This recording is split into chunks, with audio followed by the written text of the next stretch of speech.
Le professeur dans cette partie 4 va vraiment niquer des mères, je vous le dis. Yo les dos, on m'appelle Steven d'un milieu et aujourd'hui je me suis enclenché pour parler de la Casa de Papel, partie 4, qui sort donc vendredi et dont on va théoriser bien sûr. Alors si vous vous rappelez bien, j'avais déjà fait une vidéo théorie saison 4 justement, elle date et d'ailleurs, regardez ma gueule, ok, mais ne regardez surtout pas la vidéo parce que je me suis infligé ça et sachez que je suis content d'avoir évolué quand même. Bref, cette partie 4 au moment où je tourne la vidéo compte pour le moment 2 trailers, dont 2 forcément qui nous ont grave hypé. Une grosse question autour de Nairobi, est-elle encore vivante ou est-ce qu'elle est morte? C'est un point que je vais traiter en fin de vidéo, donc restez jusqu'au bout. Mais on va surtout théoriser ici, contrairement à l'autre vidéo que j'avais fait où on avait surtout théorisé sur les relations à l'extérieur de la banque. Ici on va beaucoup plus parler de l'intérieur de la banque, du braquage entre guillemets. Déjà on voit, il y a un nouveau personnage qui va foutre la merde dans la banque, qui s'appelle Gandia je crois, qui est donc le chef de sécurité de la banque et qui arrive donc tout simplement à s'échapper en se disloquant les poignets. Tout le monde sait faire ça. Du coup, on imagine, quand on voit effectivement les images assez explosives du trailer, il va essayer de séquestrer tous les braqueurs de la Casa de Papel justement. Et pourquoi il ne les tuerait pas? C'est une question que je me suis posée. Et en fait, on voit qu'il est en communication avec l'extérieur, avec la police. Et je pense qu'en fait, s'il les séquestre, c'est peut-être parce qu'il y a une récompense ou tout simplement parce qu'il veut une promotion. Donc, il va s'amuser un petit peu à emprisonner chaque braqueur pour pouvoir ouvrir les portes. Et c'est peut-être lui d'ailleurs qui a ouvert les portes de la banque, parce qu'on voit très bien dans le trailer qu'à un moment, il y a la police qui arrive à ouvrir les portes, qui est dans la banque et qui va foutre le bordel, on le sait. Donc je me dis que c'est peut-être lui qui a ouvert la banque parce que on le voit tout simplement qui coupe toutes les caméras de sécurité, ce qui laisse tout simplement le professeur dans le noir et les braqueurs dans la panique. Et j'ai l'impression qu'ils vont un petit peu faire comme les 2 premières saisons avec cette panique justement. Je pense que Palerme va péter un plomb à la façon Berlin justement et qui va vouloir un petit peu voilà faire la dictature comme Berlin le faisait très bien, sauf que il y a une image dans le trailer qui fait un petit peu penser qu'ils vont un petit peu réussir à séquestrer entre guillemets Palerme. Alors je parle de cette image notamment, c'est assez flou. On voit qu'il est habillé en noir, donc moi je me demande pourquoi il serait habillé en noir. Peut-être pour se différencier des braqueurs, parce qu'on sait qu'il a un ego assez surdimensionné comme Berlin justement. Donc voilà, je pense que Palerme va foutre une grosse merde dans la banque vraiment, mais que les braqueurs vont réussir justement à s'en sortir. Est-ce que Palerme ne ferait pas aussi équipe au fur et à mesure avec donc le chef de la sécurité? Parce qu'on voit à un moment que il y a quelqu'un avec justement un habit noir qui se fait détacher par quelqu'un qui est habillé en braqueur. Et je pense que ça pourrait être un bon retournement de situation justement de voir Palerme qui croit plus en son plan et qui va entendre Gandia lui dire écoute, si tu m'aides à sortir de là, je te promets, je dirai rien aux autorités, je te laisserai t'échapper. Donc c'est possible quelque part que Palerme fasse équipe avec Gandia pour arrêter les braqueurs et que ce soit justement comme ça qu'il se fasse entre guillemets emprisonner. Je vous disais en intro que le professeur allait littéralement péter un plomb parce que n'oublions pas que sa copine du moment, Rachel, a été tout simplement capturée par les flics, mais que lui croit qu'elle est morte parce qu'il a entendu le coup de feu dans la forêt. Et je pense, en voir les images du trailer, qu'ils vont la faire passer pour mort justement pour déstabiliser tout le monde, parce qu'on voit dans le trailer qu'elle porte un habit de policier un petit peu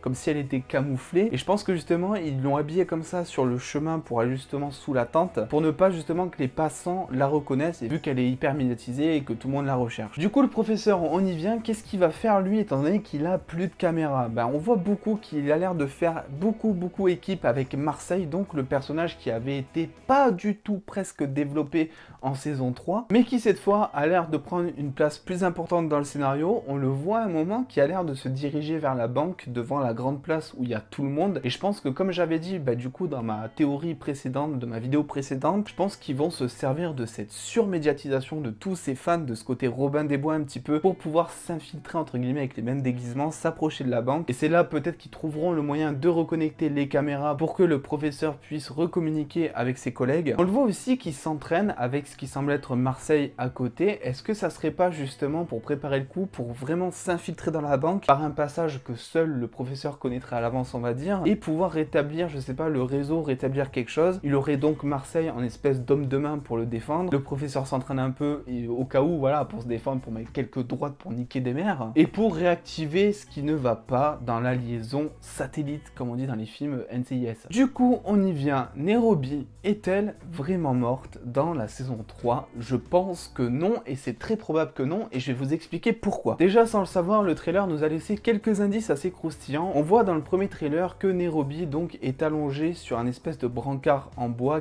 elle est pleine de sang, et elle est sur le point de crever, elle est vraiment en très mauvais état. Et dans le dernier trailer, on voit Nairobi qui a changé d'endroit, qui n'est plus sur ce qui semble être un brancard en bois, qui est donc sur une espèce de drap noir, on va dire un canapé, mais qui surtout est toute propre. Elle a plus de sang, elle a plus rien. Et moi je me suis posé la question et je me suis dit déjà, premièrement, tu nettoies pas quelqu'un qui est sur le point de mourir. Si tu nettoies quelqu'un, c'est que tu as le temps, ce qui veut dire qu'ils ont peut-être réussi à la stabiliser, ce qui aurait donc permis aussi de la déplacer, parce que quelqu'un qui est souffrant, tu évites de le déplacer, ça c'est bien connu. Donc je pense que dans cette saison, on va pas vraiment la voir pendant quasiment la moitié des épisodes, parce qu'elle sera dans un espèce de coma, on va dire, un coma un petit peu plus léger, mais un coma quand même, et qu'elle va se réveiller au bout peut-être de 4 épisodes, parce que je rappelle qu'il y a 8 épisodes dans cette saison 4, en cherchant à se venger. Effectivement, je suis un de ceux qui pensent aussi que la peluche, donc qu'elle tenait, l'espèce de peluche en nounours, on voit dans une image du trailer le nounours en train de tomber avec un impact de balle dedans, et on sait que Nairobi le tenait à ce moment-là, donc je pense que le nounours lui a sauvé complètement la vie, qu'il a entre guillemets amorti le choc de la balle, qui a empêché à la balle de pénétrer trop profond et peut-être toucher un organe vital qui aurait pu donc la tuer. Et ça sera un petit peu sympa que ça fasse ça, parce que c'est un petit peu une métaphore de l'amour qui combat toujours, parce que le nounours c'est grâce à l'amour qu'elle a, bref, t'as compris. Donc voilà un petit peu toutes mes suspicions